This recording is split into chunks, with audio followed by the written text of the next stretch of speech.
there's a lot of pressure to perform or to know what you want to do or to be, quote, successful at a very young age because you see the 18-year-old millionaires or whatever. And so that's kind of become the new norm when that's not the norm. Sun is coming up, are you ready to go? We can take it right, we can take it slow. Yeah. And well, welcome back to the show. I am so excited. I have my new bestie, Kenzie Elizabeth here. Hello. So my personal belief is that self-love is the devotion to your individuality. It makes you you, and you love up on yourself that way. So I'm curious, who are you? What makes you you? And like, what's your journey? Like, how do you want the people to know you? I feel like I'm with my therapist right now. Exactly. This is what we're currently working through, actually. I like wish I was kidding. Yeah, my name's Kenzie. I'm 23. I live in Dallas, Texas. I'm a lifestyle vlogger and podcast host. I'm passionate about a lot of things. I have like really random interests too. I love reading. Yeah. I love like working, but I also love not working at all. So working on that. I don't really believe in balance necessarily, but it's more so like prioritizing what you're going to prioritize at that time. How did you like develop that kind of like ability to dismiss the haters and the trolls? Because I know that a lot of people struggle, you know, an overarching theme of this show is just to like say yes to you. And sometimes saying yes to you means you're going to upset other people. Like, how did you do that? I think that there's a small group of people in my life where I would struggle with this more personally than anyone on the internet, because it's really easy for me to remember, like, you don't know me. So as I was like deep dive into your world, I'm really curious because you've amassed something so large at such a young age, like I'm 13 years older than you. And like, what are your goals? Like your big goals? Like what are we dreaming of? So that's where I'm currently struggling because I've always been a full-time student as I've done all this. And I think the problem, I have a lot of things that I would want to do, but I've also have changed my mind a lot. So I don't necessarily know what my next thing is that I want to do. So I'm trying to not put pressure on myself at the same time and just really focusing on what I have now and growing that. What are some steps you've been taking to work towards being present? So I think I was the least present person before these past few months. And I always thought, because for so long, I really thought I knew what I wanted my life to look like. And then over the course of the past, probably 7 or 8 months, so much has changed. And what I thought I wanted now is completely not what I wanted, whether it's relationships or where I live or just things like that. I will say being in Texas really helps me with this because I'm not surrounded by it all the time. So that's one thing, but also just I consciously check myself. If I start to think and kind of spiral in thinking, I know I have tools to make myself stop, or I'm does this matter right now? I don't need to know. Even just things as small as I have my routines are pretty big, so going on walks, things like that have really helped me. And just I know it sounds cheesy, but it's literally just focusing on what is happening right at this moment rather than spiraling about the future. But that's definitely something that I've really been working at because I was not present before at all. I know that you said looking at the future and things like that, but what other things could you describe as someone who isn't present? What are some other things you're doing so people can maybe identify that they're not present? I think we glamorize being busy. So having your schedule jam-packed, which it really just depends. This week I'm really packed, but also I know that next week I'm taking 2 days off where I can relax, things like that. So I think we are really present. I think people love to distract themselves too, which you would think would be kind of the opposite, I guess, of future. But I think honestly, people can do it through anything, whether it's friends, relationships, even substance of any sort. And it sounds like it's not that, I don't know, you can feel you're with people but also not be fully present. And I think avoiding things by filling it with other stuff. I'm stopping myself. What are some of your self-soothing tools? I have a lot of it's just been like my therapist. I want to do like breath work and like stuff like that, or like randomly I was listening to that earlier. But I've just learned, for lack of a better word, how to like talk myself down. But instead of getting really anxious and spiraling to where I feel like I have to like talk to someone else about it, or I have to go do this, or I have to go do that, I really just try to like sit there and like face my emotions and work through them. So whether that's journaling, going on a walk, working out is a big thing for me. That really helps me, and like I gain a lot of clarity through that. Listening to music, or literally just sitting there, like instead of, when something comes up and my anxiety maybe flares, instead of trying to kind of like externalize it and maybe like avoid it, I try to just like sit with it head on, so then I'm able to actually work through it and learn how to work through it. So it's time for our first road trip game. Okay. These cards. Pick a card, and we're just both going to answer the question. Dun, dun, dun. If it's a red card, it's a different one. That's perfect, yeah. Okay. What is the most fun What is the most fun I can remember having recently? What was I doing? Who was I with? Am I answering these, or you?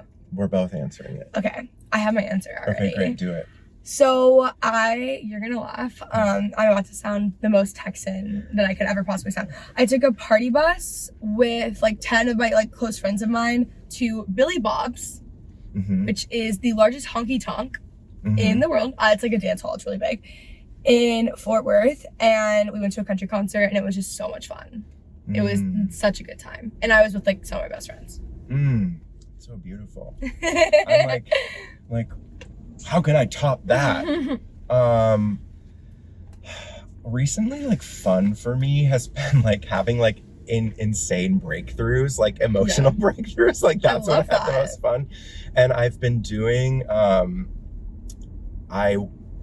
in May, my husband and I, we flew to New York to do a Beltane ceremony with some of my best friends, like my childhood best friend. And Beltane is the mark between the summer and spring solstice, and it's like the in-between. And it was very just like learning about all these ancient traditions, and we did mushrooms, and it was just like, it's cool.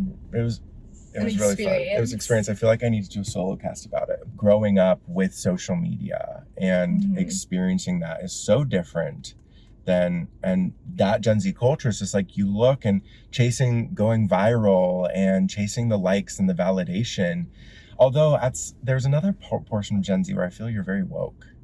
Yeah, like, I do really like that about it. So when things come up where you're just like, oh my gosh, I don't know what's next, I don't know what to, like, how do you pull yourself back down? Well, because digital is also always changing, it's kind of easy for me to shape.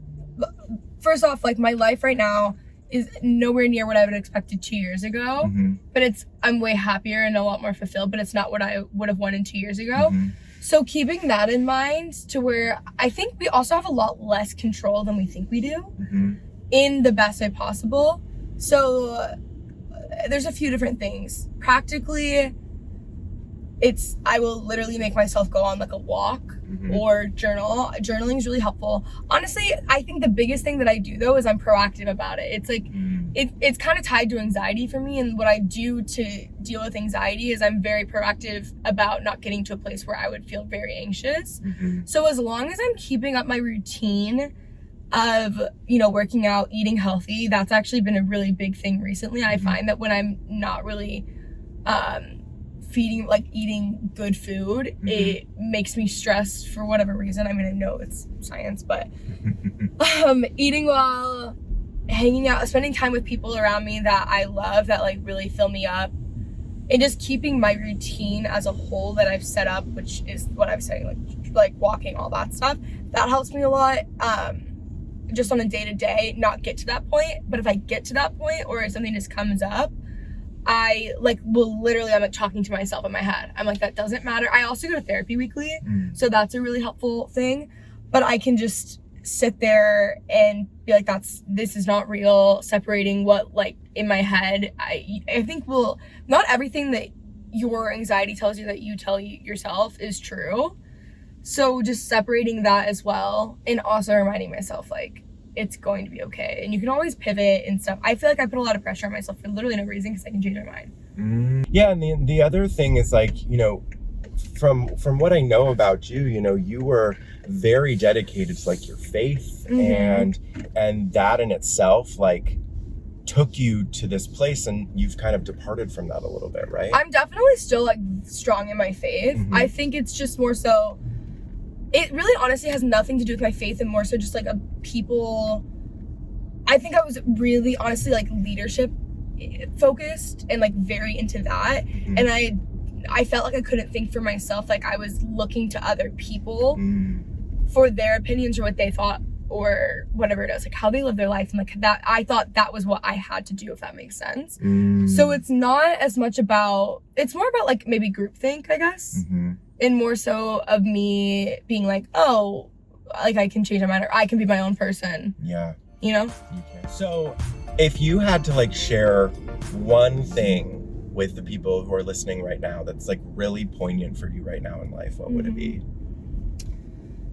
What do you mean? Like in the... I mean, just like a big takeaway that you really think is important for the people to know.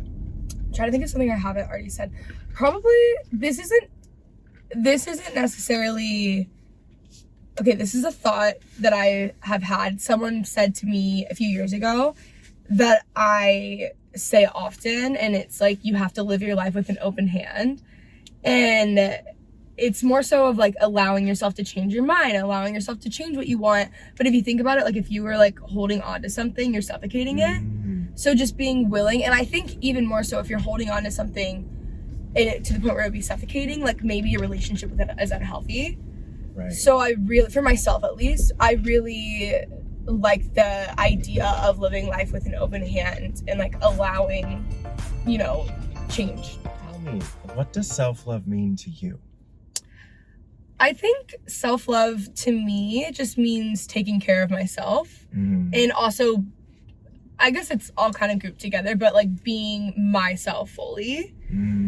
So yeah, I think it would be a combination of taking care of myself, but also just like truly being myself.